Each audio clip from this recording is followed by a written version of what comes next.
आतंकी न तो ढेर हुए हैं और ना ही जो है मारे गए हैं। ये अमित शाह जी का जो जवाब आया है ये उतना ही खोखला है जितना जी मोदी जी जो खोखला वादा किया था, उतनी ही झूठी ये बातें हैं। आपको इस्तीफा दे देना चाहिए।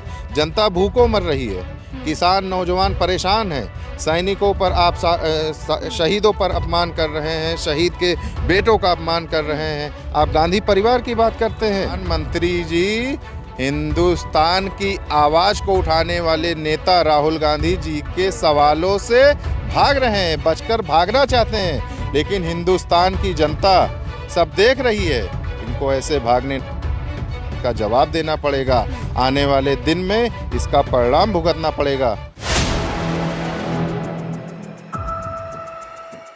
नमस्कार, आप देख रहे हैं 4 PM में आपके साथ नफीसा खान। ऑपरेशन सिंदूर पर लंबी चर्चा हुई और चर्चा में कई सवाल विपक्ष ने जो पिछले कई महीनों से पूछे जा रहे थे वो एक बार फिर से कड़े अंदाज में सवाल किए। सरकार ने जवाब दिया, हालांकि वो जवाब कितना संतुष्ट रहा, देश की जनता कितनी उससे सहमत है, ये एक अलग विषय है। लेकिन सवाल ये है कि जिन आतंकियों की बात लगातार देश के अंदर विपक्ष करता रहा, आतंकी हमले में पहलगाम में जिन आतंकियों ने लोगों को मारा था, क्या वो ढेर हो गए? ये दावा गृह मंत्री अमित शाह जी कर रहे हैं कि आतंकी हमले में जो आतंकी थे उनको महादेव ऑपरेशन के जरिए ढेर कर दिया गया, मार डाला गया। अब सवाल करते और समझते हैं कि आने वाले दिनों में क्या सुरक्षा इतनी कड़ी हो जाएगी, बॉर्डर्स इतने मजबूत हो जाएंगे कि देश के अंदर फिर कोई हमला नहीं होगा, या इसी तरीके से सियासत चलती रहेगी और सियासी तमाशा संसद से लेकर सड़क तक देखने को मिलेगा, या सरकार जवाबों से, जिम्मेदारी से और जवाबदेही से बचती है? चर्चा की शुरुआत करते हैं। इस वक्त मेरे साथ तमाम वो लोग जुड़ चुके हैं जो बेबाकी से बात रखते हैं, तमाम मुद्दों से अवगत रहते हैं। सर, आपने भी सुना कि संसद में चर्चा हुई, सड़क पर और संसद में हंगामा खूब बरपा रहा। वो शब्दों का इस्तेमाल किया जो शायद संसद की मर्यादा को तार तार करते हैं, लेकिन जवाब कितना मिल पाया? आतंकी ढेर हो पाए जो अमित शाह जी कह रहे हैं, उस पर विश्वास है? देखिए, आतंकी न तो ढेर हुए हैं और ना ही जो है मारे गए हैं।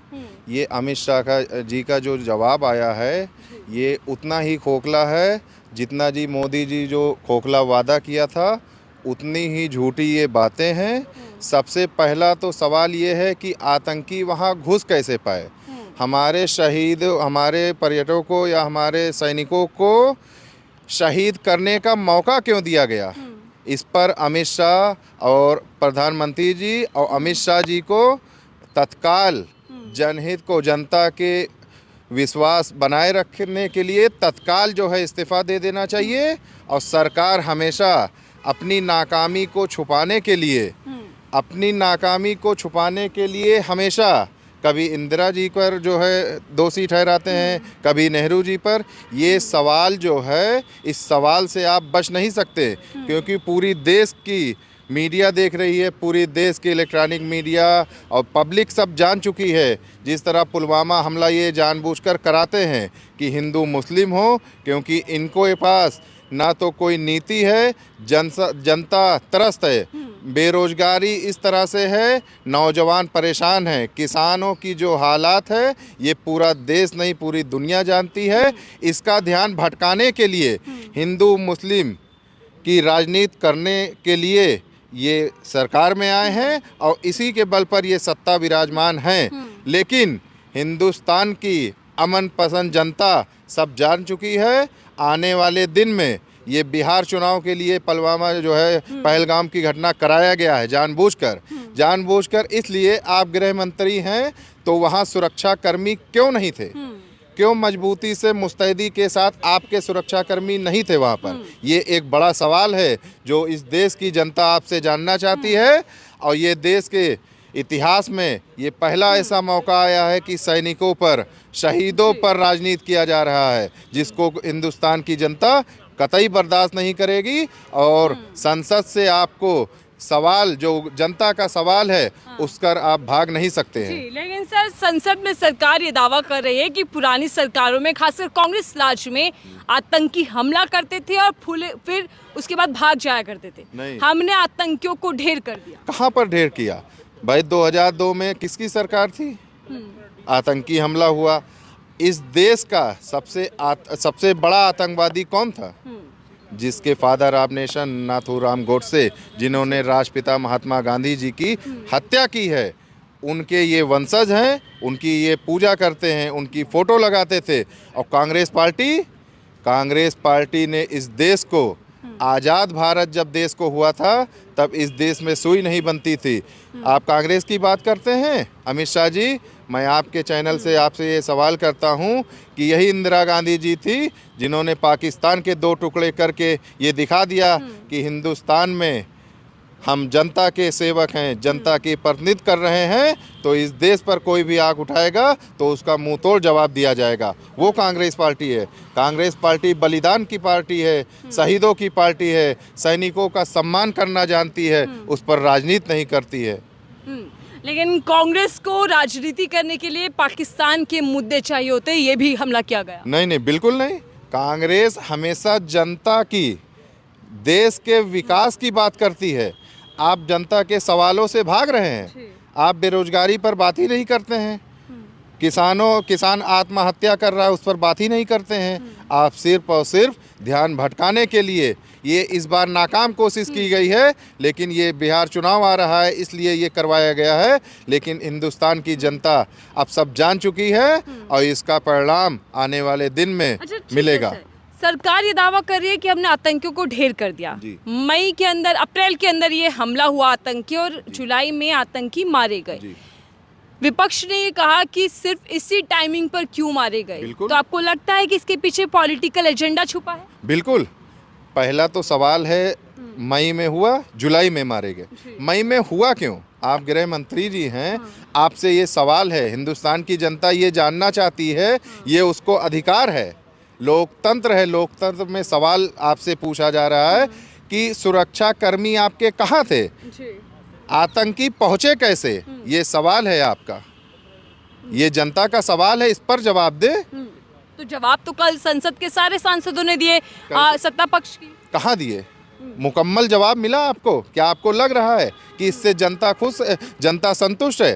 पहला सवाल है कि आप आतंकी पहुँचे कैसे? आतंकी पहुँचे, आप नैतिकता के आधार पे आपको तत्काल इस्तीफा दे देना चाहिए।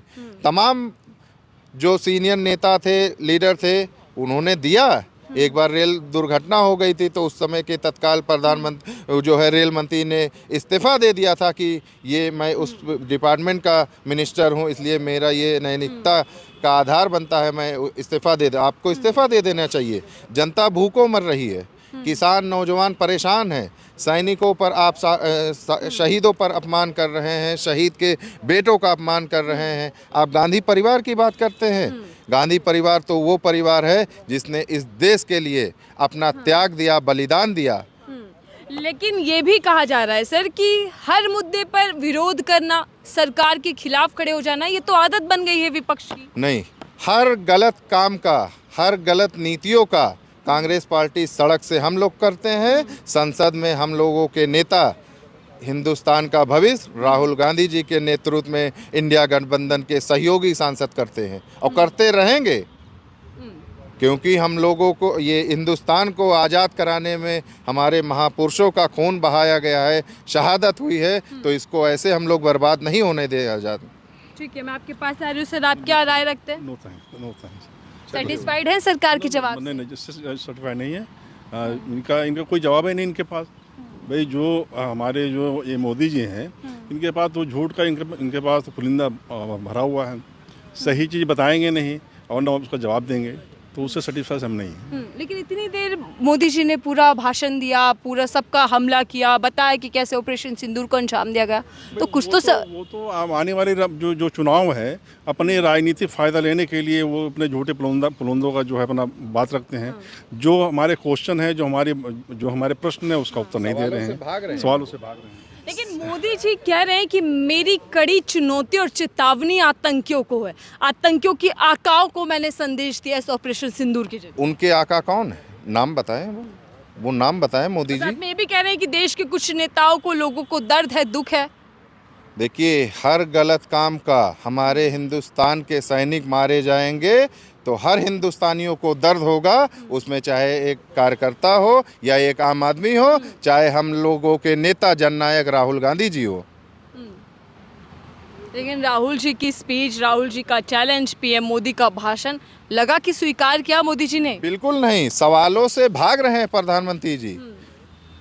प्रधानमंत्री जी हिंदुस्तान की आवाज़ को उठाने वाले नेता राहुल गांधी जी के सवालों से भाग रहे हैं, बचकर भागना चाहते हैं। लेकिन हिंदुस्तान की जनता सब देख रही है, इनको ऐसे भागने नहीं दिया जाएगा, इसका जवाब देना पड़ेगा। आने वाले दिन में इसका परिणाम भुगतना पड़ेगा। ठीक है। देखिए, संसद चली और संसद के अंदर ऑपरेशन सिंदूर पर चर्चा हुई, लेकिन चर्चा के ठीक दूसरे ही वक्त ये देखा गया कि पहलगाम आतंकियों को ढेर कर दिया। पूरे आतंकियों को ढेर कर कर ये मैसेज दिया कि आतंकी बच नहीं पाएंगे। लेकिन विपक्ष का सवाल लाजमी है कि आखिर टाइमिंग, जिस टाइम संसद में चर्चा उसी टाइम क्यों आतंकी मारे गए? 5 महीने से सरकार कहाँ सोई थी? क्यों आतंकी पकड़े नहीं गए? और क्या मोदी कह रहे थे? बहरहाल सवाल हैं, सवालों के जवाब सरकार दे पा रही है, नहीं दे पा रही है, जनता की राय है। और सवाल अहम इसमें यही है कि टाइमिंग को लेकर ज़रूर सवाल होने चाहिए कि आखिर उसी वक्त क्यों ढेर कर दिया गया। इस रिपोर्ट को लेकर आपकी क्या राय है, जरूर बताइएगा। देखते रहिए 4 PM। मैं थी आपके साथ नफीसा खान।